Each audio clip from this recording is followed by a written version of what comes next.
The Hitchhiker's Guide to the Galaxy by Douglas Adams. The podcast versions of the original Facebook Live readings during the coronavirus outbreak by Matthew Ogden, the Bearded Wit. Please bear in mind that as Facebook Live recordings, these are rough and ready. There are mistakes, there are a few trip-ups here and there, and there is laughter from the reader as he goes through and follows the humour himself along with you, the listener.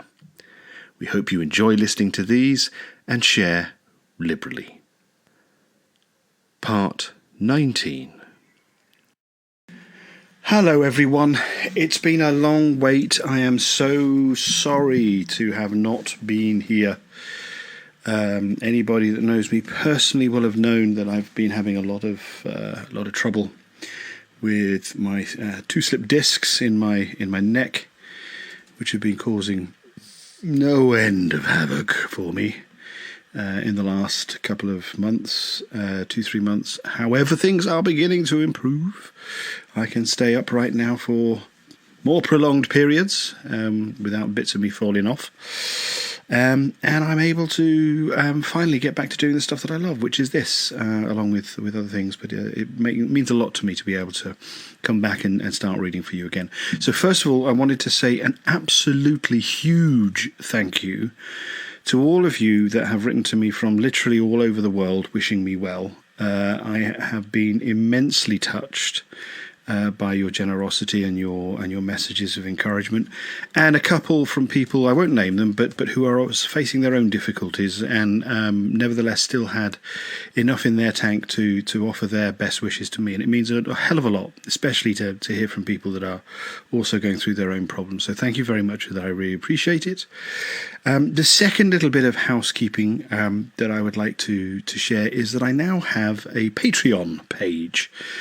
Now, for those of you that aren't familiar with Patreon, Patreon is a way that you guys, as consumers, as it were, of creative products, creative content, can support the people that are making it. Now, I want it to be completely clear from the outset that whilst this is becoming very fast my way of life, how I make my living, I don't want you to feel obligated to make any kind of contribution. That's not the point. But if you, as a fan of the show, as a fan of the content that I'm producing, not only this but the other stuff that I will be doing for the Rats in the Walls, which will be the gothic horror and ghost story podcast that I'm currently working on. If you do have the ability to make a small contribution, you can become a member of my Patreon on patreon.com/thebeardedwit. There are several tiers of membership you can make, starting at $10 a month. And just think of that as one cup of Starbucks and a bun a month. If there are enough of you that do that, it will make a huge difference to my life in terms of being able to really focus on creating the content and making more of that happen. So if you can do it, please do it. If you can't, do not feel obligated, do not feel bad about it. That's not what this is about. This is for the people that have the excess to be able to support me. But the more that you can contribute, the more I'm able to focus on creating more and more of this stuff. And then you just will never get rid of me. But if you can, go to the Patreon page, patreon.com/thebeardedwit. Select the tier that you would like to contribute towards me, and sign up and do that. And then it's basically a recurring monthly small fee. But as I say, don't feel obligated to, but if you could, I would be so happy, because that kind of contribution makes independent producers of content like myself able to do what we love and what appears to be what you love too. So if you can contribute, that would be great. I already have a few patrons already, so thank you very much to them. I should name check them. They are, of course, all family members. My mother, Brenda, my father, John, and my brother, Ben. So thank you, all three of you, for your very generous support. It would be lovely if some more of you could do so as well. Anyway, enough of that. Let's get on with this. Thank you very much again. Just to say very quickly, thank you very much for your support. We will crack on now with book 4.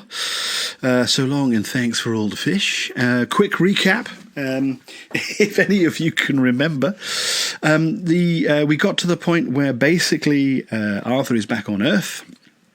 The Earth that has suddenly sort of popped back into existence very confusingly.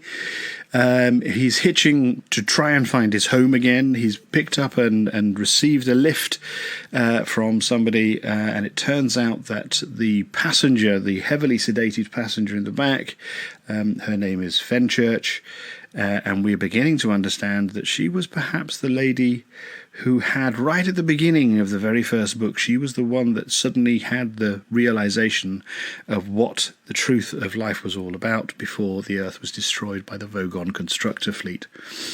But we left it where that sort of thought had suddenly occurred to Arthur, and he has almost caused an accident by pulling on the handbrake of the car that he's getting the lift in. And that's where we got to. So we're now at chapter 6. We'll carry on from there. Thank you very much. It's great to be back. Thank you very much for your company. Get yourselves your tea, your hot toddies, whatever it is you're drinking, and let's crack on. Thanks very much, everyone. Right. 6. From here, it was a 4-mile walk to his village. A mile further to the turning, to which the abominable Russell had now fiercely declined to take him, and from there a further 3 miles of winding country lane. The Saab seethed off into the night. Arthur watched it go, as stunned as a man might be who, having believed himself to be totally blind for 5 years, suddenly discovers that he had merely been wearing too large a hat. He shook his head sharply in the hope that it might dislodge some salient fact which would fall into place and make sense of an otherwise utterly bewildering universe. But since the salient fact, if there was one, entirely failed to do this, he set off up the road again, hoping that a good, vigorous walk, and maybe even some good painful blisters, would help reassure him of his own existence at least, if not his sanity. It was 10:30 when he arrived, a fact he discovered from the steamed and greasy window of the Horse and Groom pub, in which there had hung for many a year a battered old Guinness clock which featured a picture of an emu with a pint glass jammed rather amusingly down its throat. This was the pub at which he had passed the fateful lunchtime during which first his house and then the entire planet Earth had been demolished. Or rather, had seemed to be demolished. No, damn it, it had been demolished, because if it hadn't, then where the bloody heck had he been for the last 8 years, and how had he got here if not through one of the big yellow Vogon ships which the appalling Russell had just been telling him were merely the drug-induced hallucinations of people, and yet if it had been demolished, what was he currently standing on? He jammed the brake on the line of this thought, because it wasn't going to get him any further than it had the last 20 times he'd been over it. He started again. This was the pub at which he had passed the fateful lunchtime during which whatever it was had happened that he was going to sort out later had happened, and it still didn't make sense. He started again. This was the pub in which... This was a pub. Pubs served drinks, and he couldn't half do with one. Satisfied that his jumbled thought processes had at last arrived at a conclusion, and a conclusion he was happy with, even if it wasn't the one he had set out to achieve, he strode towards the door. And stopped. A small, black, wire-haired terrier ran out from behind a low wall, and then, catching sight of Arthur, began to snarl. Now, Arthur knew this dog, and he knew it well. It belonged to an advertising friend of his, and was called Know-Nothing Bozo, because the way its hair stood up on its head reminded people of the President of the United States of America. Sorry about that. And the dog knew Arthur, or at least should do. It was a stupid dog, which could not even read an auto cue, which was why some people had protested about its name, but it should at least have been able to recognise Arthur instead of just standing there, hackles raised, as if Arthur was the most fearful apparition ever to intrude upon its feeble-witted life. This prompted Arthur to go and peer at the window again, this time with an eye not for the asphyxiating emu, but for himself. Seeing himself for the first time suddenly in a familiar context, he had to admit that the dog had a point. He looked a lot like something a farmer would use to scare birds with, and there was no doubt but that to go into the pub in his present condition would excite comment of a raucous kind, and worse still, there would doubtless be several people in there at the moment whom he knew, all of whom would be bound to bombard him with questions which, at the moment, he felt very ill-equipped to deal with. Will Smithers, for instance, the owner of Know-Nothing Bozo the Non-Wonder Dog, an animal so stupid that it had been sacked from one of Will's own commercials for being incapable of knowing which dog food it was supposed to prefer, despite the fact that the meat in all the other bowls had engine oil poured over it. Will would definitely be in there. Here was his dog.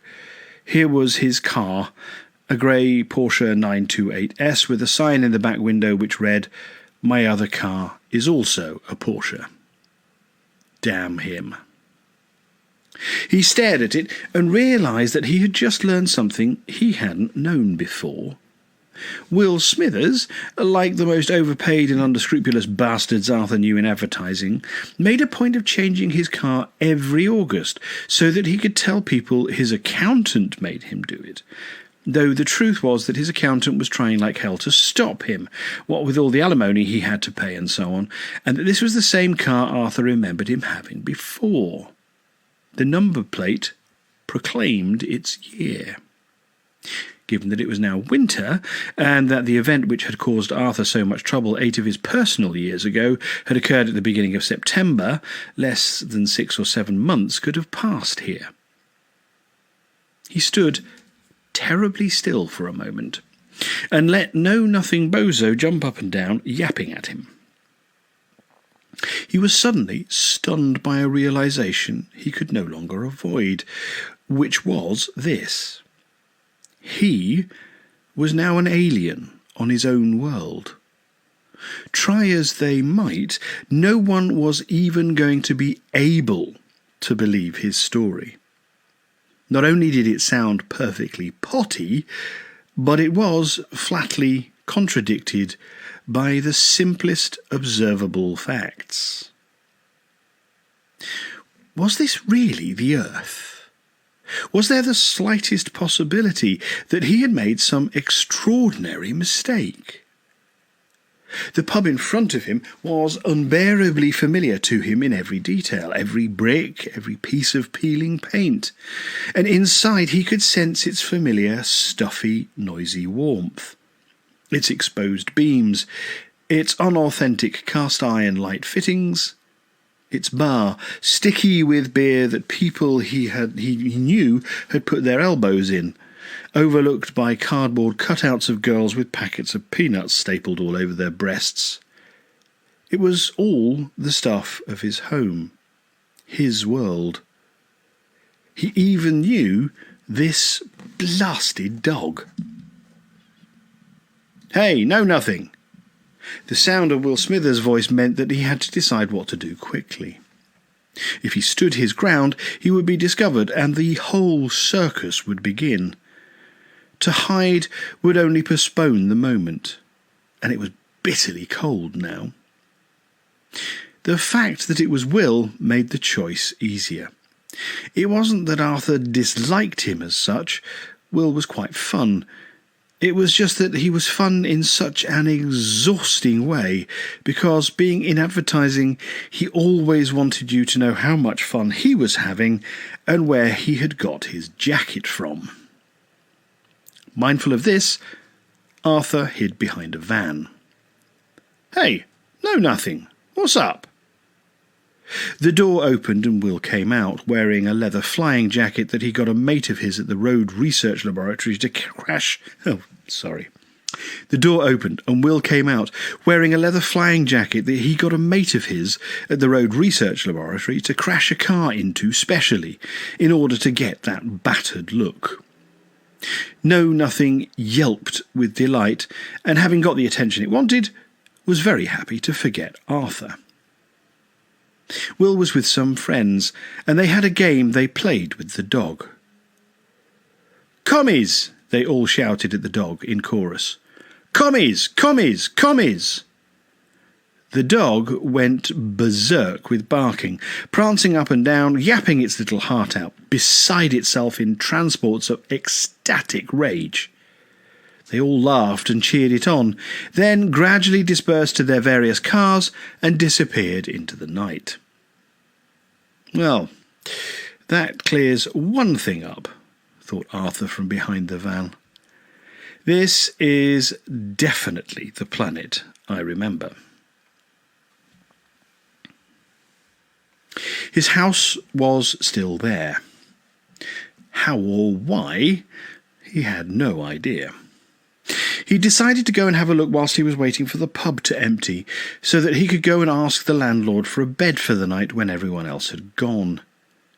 And there it was. He hurriedly let himself in with a key he kept under a stone frog in the garden, because, astoundingly enough, the phone was ringing. He'd heard it faintly all the way up the lane, and had started to run as soon as he realised where the sound was coming from. The door had to be forced open because of the astonishing accumulation of junk mail on the doormat. It jammed itself stuck on what he would later discover were 14 identical, personally addressed invitations to apply for a credit card he already had, 17 identical threatening letters for non-payment of bills on a credit card he didn't have, 33 identical letters saying that he personally had been specially selected as a man of taste and discrimination who knew what he wanted and where he was going in today's sophisticated jet-setting world, and he would therefore like to buy some grotty wallet, and also a dead tabby kitten.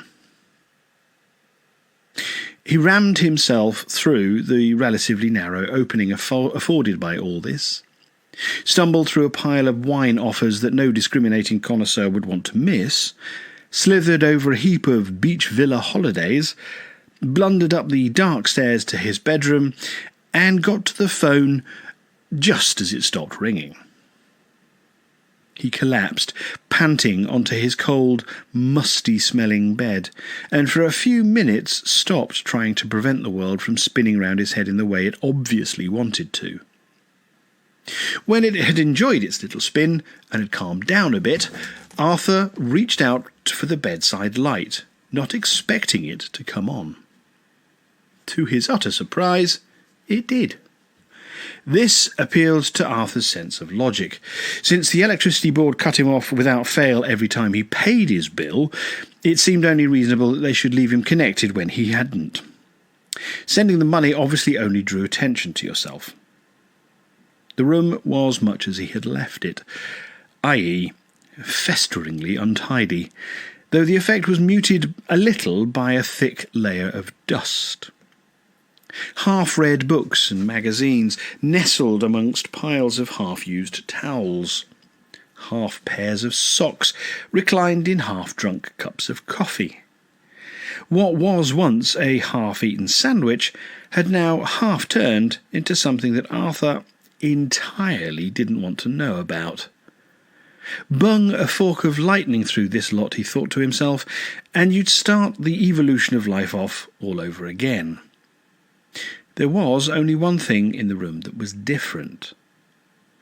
For a moment or so, he couldn't see what the one thing that was different was, because it too was covered in a film of disgusting dust.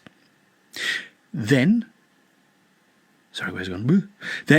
his eyes caught it and stopped.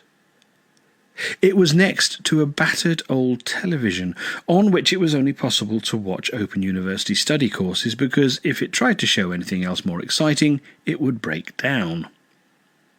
It was a box. Arthur pushed himself up onto his elbows and peered at it. It was a grey box, with a kind of dull lustre to it. It was a cubic grey box, just over a foot on a side. It was tied with a single grey ribbon, knotted into a neat bow on the top. He got up, walked over, and touched it in surprise. Whatever it was clearly gift-wrapped, neatly and beautifully, and was waiting for him to open it. Cautiously, he picked it up and carried it back to the bed. He brushed the dust off the top and loosened the ribbon. The top of the box was a lid, with a flap tucked into the body of the box. He untucked it and looked into the box. In it was a glass globe, nestling in fine grey tissue paper. He drew it out carefully. It wasn't a proper globe because it was open at the bottom, or, as Arthur realised, turning it over at the top, with a thick rim. It was a bowl. A fish bowl. It was made of the most wonderful glass, perfectly transparent, yet with an extraordinary silver-grey quality, as if crystal and slate had gone into its making. Arthur slowly turned it over and over in his hands. It was one of the most beautiful objects he had ever seen, but he was entirely perplexed by it. He looked into the box, but other than the tissue paper, there was nothing. On the outside of the box, there was nothing. He turned the bowl around again. It was wonderful. It was exquisite. But it was a fish bowl.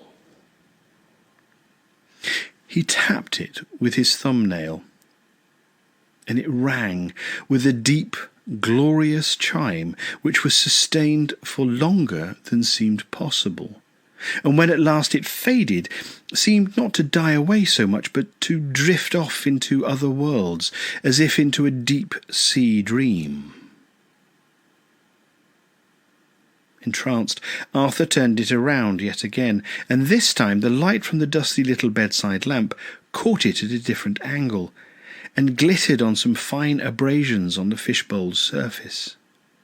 He held it up, adjusting the angle to the light, and suddenly saw clearly the finely engraved shapes of words shadowed on the glass. "So long," they said, "and thanks." And that was all. He blinked, and understood nothing. For fully 5 minutes more, he turned the object round and round, held it to the light at different angles, tapped it for its mesmerising chime, and pondered on the meaning of the shadowy letters, but could find none. Finally, he stood up, filled the bowl with water from the tap, and put it back on the table next to the television. He shook the little Babel fish from his ear, and dropped it, wriggling, into the bowl. He wouldn't be needing it any more, except for watching foreign movies. He returned to lie on his bed and turned out the light. He lay still and quiet. He absorbed the enveloping darkness, slowly relaxed his rims from end to end, eased and regulated his breathing, gradually cleared his mind of all thought, closed his eyes, and was completely incapable of getting to sleep. Slurp of tea. Skål alle sammen.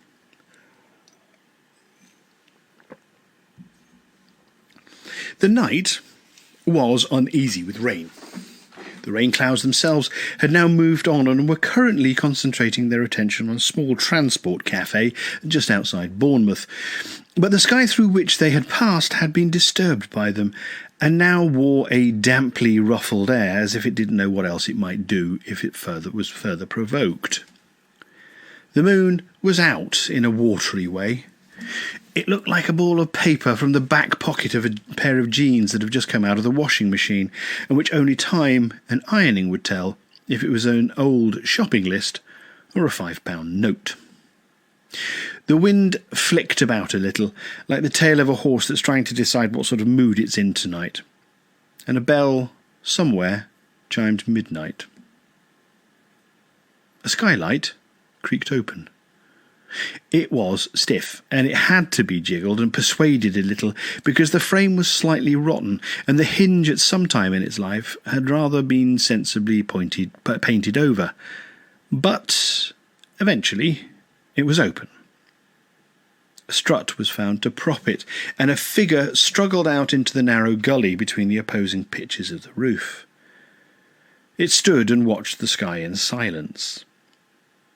The figure was completely unrecognisable as the wild-looking creature who had burst crazily into the cottage a little over an hour ago. Gone was the ragged, threadbare dressing gown, smeared with the mud of 100 worlds, stained with junk food condiments from 100 grimy spaceports, and gone was the tangled mane of hair, gone the long and knotted beard, flourishing ecosystem and all.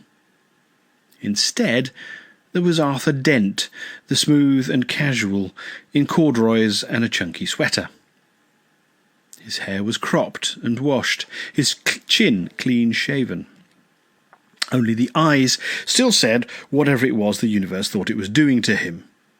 He would still like it please to stop. They were not the same eyes with which he had last looked out at this particular scene, and the brain which interpreted the images the eyes resolved was not the same brain. There'd been no surgery involved, just the continual wrenching of experience. The night seemed like an alive thing to him at this moment, the dark earth around him, a being in which it was rooted. He could feel like a tingle on distant nerve ends the flood of a far river, the roll of invisible hills, the knot of heavy rain clouds parked somewhere away to the south. He could sense, too, the thrill of being a tree, which was something he hadn't expected. He knew that it felt good to curl your toes into the earth, but he never realised it could feel quite as good as that.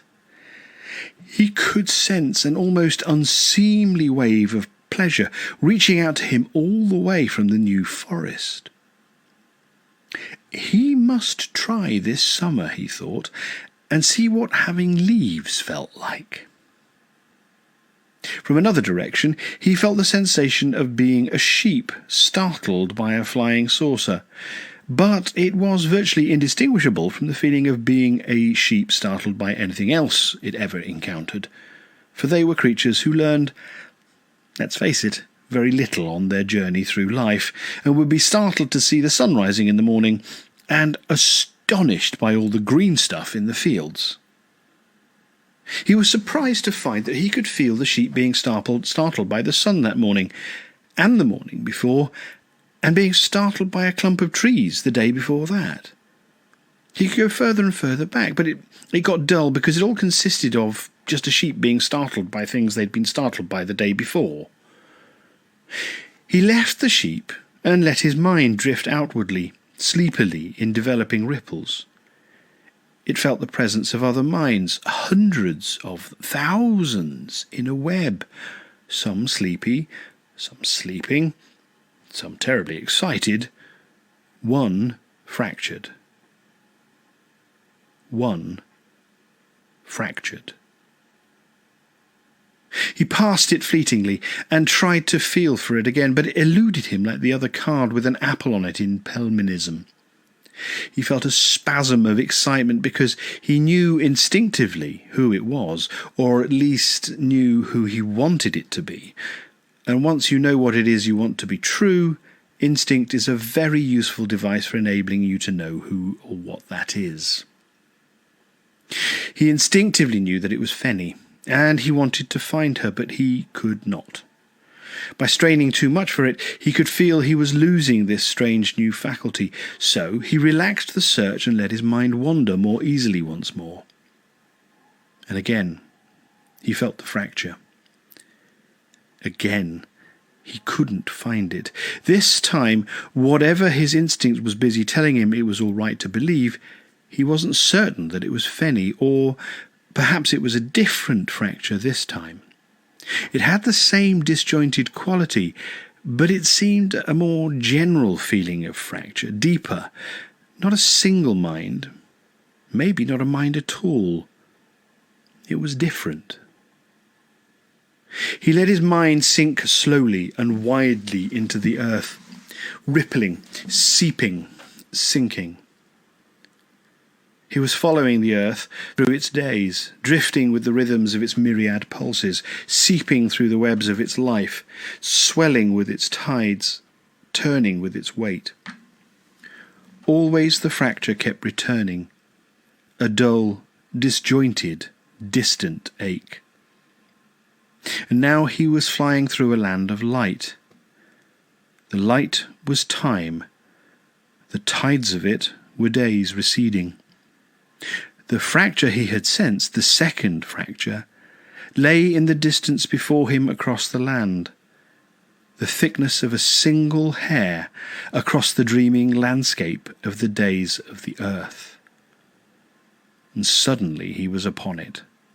He danced dizzily over the edge as the dreamland dropped sheer away beneath him, a stupefying precipice into nothing, him wildly twisting, clawing at nothing, flailing in horrifying space, spinning, falling.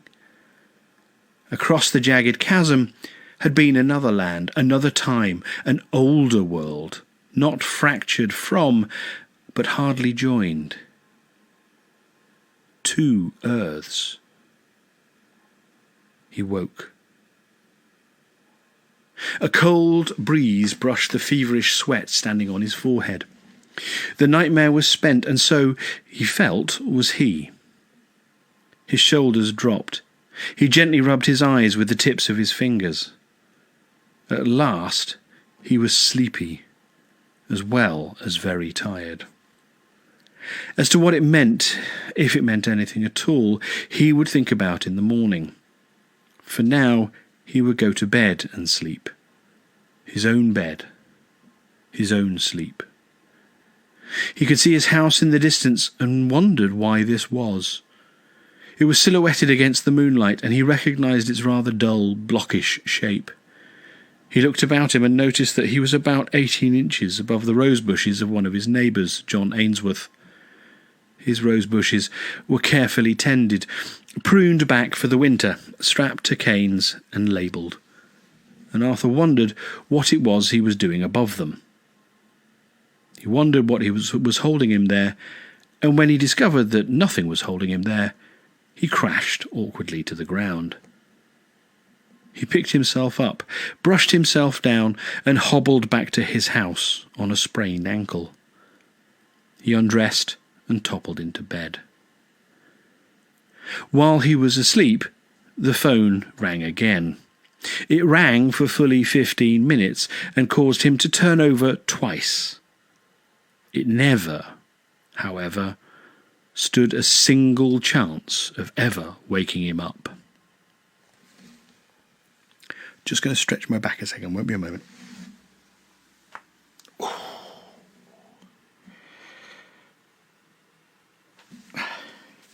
Just so we know for the future, these will be shorter, these, until I'm fully back to normal, the readings. So we'll take one more chapter and then we'll call it a day. Arthur awoke feeling wonderful, absolutely fabulous, refreshed, overjoyed to be home, bouncing with energy, hardly disappointed at all to discover it was the middle of February. He almost danced to the fridge, found the three least hairy things in it, put them on a plate, and watched them intently for 2 minutes. Since they made no attempt to move within that time, he called them breakfast and ate them. Between them, they killed a virulent space disease he'd picked up without knowing it in the Phlargathon gas swamps a few days earlier, which would otherwise have killed off half the population of the Western Hemisphere, blinded the other half, and driven everyone else psychotic and sterile. So, the Earth was lucky there. He felt strong. He felt healthy. He vigorously cleared away the junk mail with a spade and then buried the cat.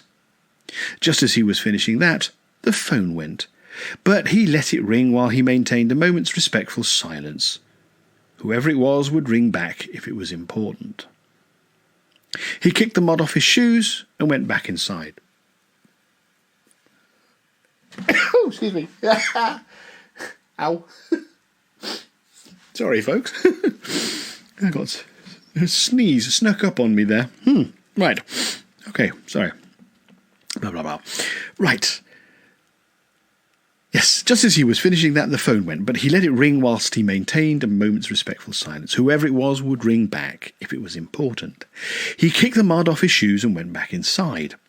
There had been a small number of significant letters in the piles of junk, some documents from the council relating to the proposed demolition of his house, and some other letters about the setting up of a public inquiry into the whole bypass scheme in the area.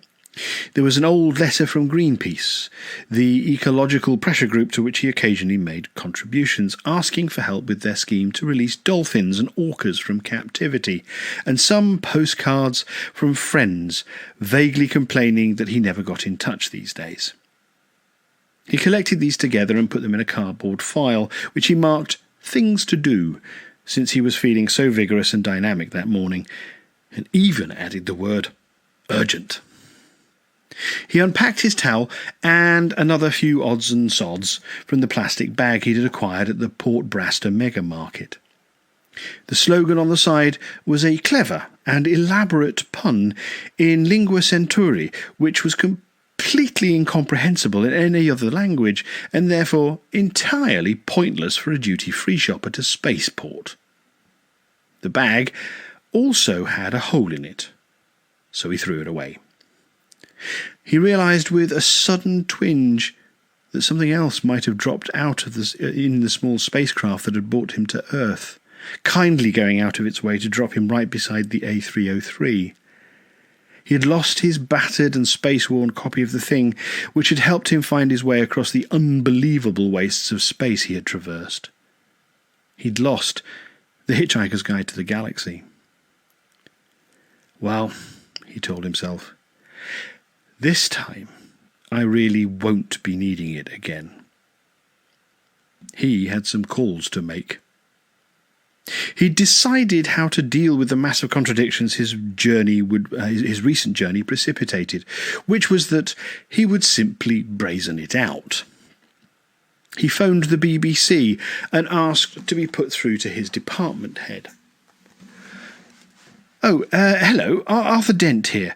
Look, sorry I haven't been in for 6 months, but I've gone mad. Oh, not to worry. Thought it was probably something like that. Happens here all the time. How soon can we expect you? When do hedgehogs stop hibernating? Sometime in spring, I think. I'll be in shortly after that. Righty-ho. He flipped through the yellow pages and made a short list of numbers to try. Oh, hello. Is that the Old Elms Hospital? Yeah, I was just phoning to see if I could have a word with Fenella. Fenella. Oh, good Lord, silly me. I'd forget my own name next. Fenella. Oh, isn't this ridiculous? Patient of yours, dark-haired girl, came in last night. I'm afraid we don't have any patients called Fenella. Oh, don't you? I meant Fiona, of course. We just call her Fen. I'm sorry. Goodbye. Click. 6 conversations along these lines began to take their toll on his mood of vigorous, dynamic optimism, and he decided that before it deserted him entirely, he would take it down to the pub and parade it a little. He had the perfect idea for explaining away every inexplicable weirdness about himself at a stroke, and he whistled to himself as he pushed open the door which had so daunted him last night. "Arthur!" He grinned cheerfully at the boggling eyes that stared at him from all corners of the pub, and told them all what a wonderful time he'd had in Southern California. And that, ladies and gentlemen, is where I will leave it for this evening. Thank you so much for your company. Again, I cannot thank you all enough for your generosity and your very warm wishes that you sent to me whilst I've been fighting with my two slipped discs and all the associated gubbins that comes with that. We will continue this next week. Same time, same place, same channels. Thank you so much for coming along. And also, just to reiterate, if you have the ability to do so, please do support me on Patreon. If you go to Patreon, patreon.com/thebeardedwit, and make a monthly contribution to be a member of the Bearded Wit, I would be so grateful. But again, no obligation. But if you could, I would really appreciate that. In the meantime, look after yourselves. Take care. The world is looking a little brighter. There's a little less lunacy perhaps in the world. But just be careful. Look after yourselves. Be sensible. And I'll see you same time, same place next week. Thanks very much. Look after yourself. Be hoopy, froods.